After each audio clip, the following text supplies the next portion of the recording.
이제 28, 31번 때 현대소설이에요. 앞부분 줄거리든 중략 부분 줄거리든 심리 태도가 드러나 있는 부분이기 때문에 주로 주의해야 돼. 여기서 그냥 앞부분 줄거리 전체 내용을 가늠할 수 있구나 이렇게만 생각하지 말고 심리 태도 즉은 메인 서사와 직결되기 때문에 좀 주의해 주라는 거야. 그리고 현대소설이잖아. 현대소설은 서술자 시점부터 이제 판단 준비하라고 했잖아요. 그것으로부터 해서 서사, 즉 시간의 흐름에 따른 이야기 전개를 체크할 준비를 해라. 이게 이제 내가 제시하는 주요 컨셉이지. 자, 앞부분 줄거리 읽었어. 그러다가 밑줄 친 기억 문제가 바로 나와. 아까 얘기한 대로 중략 전도는 다 중요해. 즉 줄거리 전도는 중요하다니까. 거쳐서 나오는 거 여기를 보란 말이야. 그리고 지난 글씨 제3병동 뭐 제목이기도 하지만, 근데 기억 거쳐서 그러나 그날만은, 그러나 이상하게도 그날만은, 일단 여기 박스 친 이유는 아까 말한 서사 때문이야. 시간 관련된 거는 시간 흐름에 따른 이야기 전개니까. 자, 그러다가 둔탁스러운 불도저 소리, 환자들에게는 그다지 거슬리지 않는 모양이었다. 환자들에게는, 일단 나는 뭐 우리는 그런 말이 아니잖아. 그러다가 밑으로 내려오면 요컨대 그들은 이렇게 나와. 그럼 1인칭 아닌 거 같지? 1인칭 아닌 거 같지? 그래서 내가 여기 이렇게 쭉 블록 설정한 거야. 근데 니은 밑줄 친 부분 문제가 있거든? 근데 거슬리지는 않았다 이렇게 나간단 말이야. 거슬리지는 않았다는 외면이 아니라 심리잖아. 내면이잖아. 그러니까 이게 냄새 나는 구역이라는 거지. 환자들은 했다가 그들은 했다가 거슬리지는 않았다. 심리가 나오거든. 그러다 밑으로 내려오게 되면 신경은 내처 날카롭구나 했던 것이다. 이것도 신경도 심리잖아. 외면이 아니잖아. 그래서 말하는 거야. 그 밑에 쪽에 내가 다시 블록 설정한 거 있는데, 자, 키 블록 첫 번째 블록으로 설정한 이유는, 자, 서술자 시점 기준으로 해서 얘는 3인칭 예상. 3인칭이면 전지적 작가 시점이나 3인칭 관찰 시점 둘 중에 하나일 거 아니야. 여기에 대한 판단 준비를 해야 된다는 거지. 그러니까 밑줄 친 니은 아래쪽을 보니까 심리 서술이 나와 있어. 그러면 좀 전지적 작가 시점 쪽이 좀 예상이 되지. 다시 텍스트를 보게 되면 밑으로 내려가서 밑줄 친 A, 에트 부분 문제가 나오는데 그 위에 지난 글씨 강남옥 처녀가 나와. 강남옥하고 또 위에 두 번째 줄 심자근들 로파는 앞부분 줄거리 나오는 캐릭터야. 그리고 강남옥 처녀가 밑줄 쳐 있고 그 밑에 부분 문제가 있다면 이 강남옥 처녀의 심리 태도가 나온다고 했었을 땐 그게 우선순위가 될 확률이 큰 거예요. 예상할 수 있는 거지. 그러다가 밑으로 쭉 내려오면 그러니까 그런 의식에서 일단 단절된다. 그러나 다시 덮친다. 머리가 몽롱해진다. 역시 외향이 아니지. 심리지. 근데 내가 블록 설정한 게 특히 내면 심리가 나오니까 이건 전지적 작가 시점으로 판단할 수 있다는 거지. 그런데 또 오른편 부분을 보게 되면 내가 보충 설명을 하자면 이제 서술자가 등장인물이 아닌 건 확실한 거야. 서술자가 등장인물이 아닌 건 확실. 즉 다시 말하면 서술자가 텍스트 작품 밖에 있어. 서술자가 텍스트 밖에 있어. 서술자가 텍스트 밖에 있어. 그러니까 서술자가 등장인물이 아니라는 거지. 근데 참고로 말하면 얘는 3인칭 전지적 작가 시점하고 관찰자 시점 좀 섞여 있는 것 같아요. 그러나 확실한 건 어쨌든 서술자가 등장인물이 아니야. 이건 확실한 거. 3인칭이니까. 자, 오른편 넘어와서 쭉 내려오면 또 중략이 있어. 자, 중략 전후는 중요하다고 했다. 중략 전후는 중요하다고 했다. 바로 밑줄 친 니을 부분 문제가 있는 블록 보이지? 근데 중략으로 살짝 위로 올라가면 심자근들 로파 시체 사흘 동안이나 이래.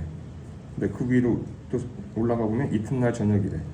그럼 내가 시간의 흐름에 따른 이야기 전개가 서사라고 했잖아. 서사 문학이잖아, 소설이. 그러면 시간 관련 제스처가 취해지면 좀 준비할 필요가 있다는 거야. 말하지만 문제를 보고 체크한 게 아니라 텍스트 먼저 컨셉에 따라서 분석해 놓은 거야. 그리고 너희들이 문제부터 한번 확인해 봐요.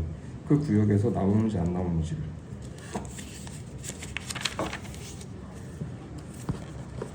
이게 아마 문학에서는 32, 34권 때가 메인 DC가 될 수 있을 텐데 내 생각에는 자, 현대시는 컨셉의 상수 변수 우리 중요하게 봤지. 상수는 시적 화자, 시적 대상에 대한 인식과 태도. 시적 화자가 대상에 대해 어떤 생각을 하는지가 정서다. 이게 이제 상수 컨셉이었지. 왜 변수는 처지 상황이다. 즉 시적 상황이라고 말할 수도 있는 거다. 자, 자, 근데 정서 우리가 판단하잖아. 소위 말해서 긍정 부정 이렇게 말하잖아요. 근데 이때 키가 되는 건 판단 기준이 있어야 된다. 우리는 그걸 지향성이라고 부른다. 선생님, 네? 부산 가족 야, 아무튼 잠깐 끊겼는데 갈게요. 정서 판단할 땐 지향성이야. 시어는 암기하면 절대 안 돼. 근데 자, 그다음에 두 번째 키는 비유 연관 관련성이죠. 비유 연관 관련성을 체크해야 되는데, 그래서 내가 시는 상상이 아니라 연상이라고 말하는 거지. 이걸 가지고 우리는 시어 식구 계열화를 연습해야 되는 건 난 중요하다고 어필하는 거야. 자, 예컨대 가텍스트는 이육사의 절정이라는 건데 아마 본 적 있을 거예요. 네, 얘기할게. 결론적으로 얘는 1, 2, 3면은 다 1, 2, 3면은 자, 변수에 해당하는 시적인 화자의 처리 상황 구역이야. 1, 2, 3면. 자, 그 다음에 1, 2, 3면 내가 강조하고 싶은 건 특히 비유, 시어 식구 계열화에 필요한 거라고 했지. 자, 예컨대 봐봐. 자, 매운 계절로 시작하거든. 매운 계절로 시작해. 계절이지. 자, 매운 계절이야. 채찍에 갈려서 붓방울 휩쓸려 오다야. 스스로는 아닌 것 같지? 스스로 간 건 아닌 것 같지? 쳐 맞아서 휩쓸린 거지. 그러다가 이연에서 하늘도 그만 지쳐 끝난 고원 이러거든. 그럼 그게 북방이야. 휩쓸려 온 곳이야. 시어 식구는 외우지 말라고 했다. 스스로가 아니라 휩쓸려 온 곳이 하늘도 끝난 고원이야. 자, 서리빨 하면은 차가운 게 연상돼, 따뜻한 게 연상돼. 차가운 게 연상되지. 서리빨이면은 부드러운 것보다는 날카로움이 연상되지. 그러니까 뒤에 칼날이라는 시어가 나왔다. 그럼 서리빨, 그다음 밑으로 쭉 내려오면 마지막 연에 겨울 강철이라는 시어가 나와. 자, 겨울은 차가운 거와 관련이 있지. 그지? 여름보다는 겨울이 매운 계절이겠지. 이렇게. 자, 그다음 강철이라는 게 마지막 연에 나왔어. 자, 위에 칼날 나왔지. 그럼 이게 비유 연관성이지. 비유 연관성이지. 그리고 마지막 연이 이제 시적인 화자의 인식과 태도가 드러난 구역인 거지. 이렇게. 그리고 참고로 얘기하면, 자, 겨울과 강철은 무지개와 사뭇 안 어울리지. 겨울과 강철은 무지개와 사뭇 안 어울리는 이미지잖아. 네. 근데 이게 앞에서 1, 2, 3연에 있는 게 마지막 연에 수렴된단 말이야. 특히 1연의 매운 계절과 서리빨이 겨울로 수렴되고 2연의 칼날이 강철로 수렴되는 거지. 그리고 칼날이면 예리하잖아. 그지? 넓적하진 않는 이미지잖아. 그러니까 디딜 곳도 다 없다 이렇게 말하는, 넓은 공간이 연상되지 않잖아. 그리고 마지막에 무지개인가 보다 이렇게 인식하는 거야. 그럼 사뭇 어울리지 않아. 그래, 참고로 이제 역설적 표현이 이렇게 될 수 있는 거지. 나도 이건 이제 김지아 씨의 새라는 텍스트인데, 자, 이른에서 청정한 하늘, 눈부신 산맥.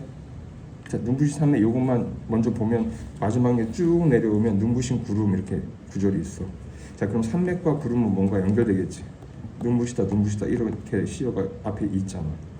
그럼 다시 이른으로 올라갔을 때 왜 날 울리나 하니까 얘는 그렇게 어려운 시는 아니야. 왜냐면 시적인 화자의 정서가 표면에 드러나 있잖아. 그렇지? 근데 미추진 키가 나르는 새여 이랬어. 근데 묶인 이 가슴 하면 시적인 화자의 이제 처지를 알려주는 거지. 자, 그럼 여기서 제목이 새인 것처럼, 자, 키 상수 변수를 보라고 했잖아. 자, 시적인 화자는 묶여 있어. 이게 변수겠지, 처지 상황이겠지. 시적 대상이 새야. 그럼 시적인 화자가 묶인 상태에서 날아가는 새에 대한 인식과 태도, 생각을 드러내니 이게 정서 쪽이겠지. 묶여 있으니까 날지 못할 거 아니야. 그럼 왜 울리나라고 하는 시어가 이제 예상이 되잖아. 그러다가 그 다음 연에서 밤새워 물었더도 밑바닥이라는 시어가 나오고, 그 다음 연에 가면 땅을 기는 육신이 이렇게 나와. 이제 자, 여기도 봐봐. 땅, 밑바닥 묶여 있어.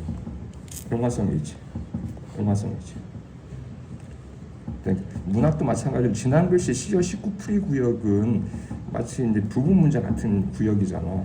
그럼 문학에서는 주된 정서와 관련이 있는, 즉 우리 컨셉상에서 상수 변수와 관련이 있는 구역일 거란 말이야. 그런 거를 스탠바이 하라는 거지. 자, 그다음 봐. 너를 우러러 내려와서 함께 답세라. 답세란 어휘풀이 돼 있거든. 오른편에 없애고 싶어라야. 뭐만 하고 싶다야. 원한다는 거죠. 그럼 함께 없애고 싶다. 사는 것 같아, 죽는 것 같아. 죽는 거지. 그러니까 바로 죽어 너 되는 날 이렇게 나와. 죽어 너 되는 날. 죽어 너 되는 함께 답세라. 너를 우러러. 자, 너를 우러러. 너를 지향하는데 죽어야 될 수 있는 거야. 너를 우러르는데 함께 죽어야 너 되는 날이야. 새를 향해서. 근데 그게 길고 아득하대.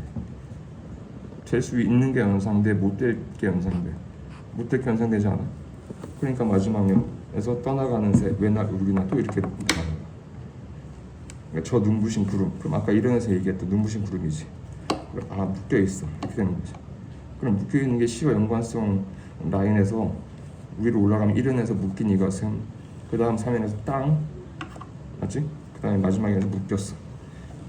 자, 그러니까 자, 정서야. 즉 시적인 화자와 시적 대상은 지금 이퀄이겠어, not 이퀄이겠어? not 이퀄이지. 자, 그러니까 하늘, 구름, 산맥들은 다 위쪽에 있는 거지. 하늘, 구름, 산맥들. 그리고 위에서 눈부신 산맥이래잖아. 마지막에 눈부신 구름 그랬잖아.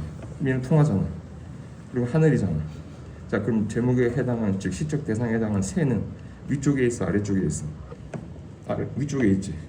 그러니까 묶인, 밑바닥, 땅, 시적인 화자의 처리 성향과 같지 않잖아. 그럼 이 구역에서 문제가 나올 수 있는 구역이 있어. 시적 대상과 시적인 화자가 처리 성향이 다르잖아. 그러니까 이 둘 사이에서 만약에 페이크 쓰면 이제 당하는 거지. 조심해야 되는 거지. 그리고 내가 10월 19는 외우지 말랬잖아.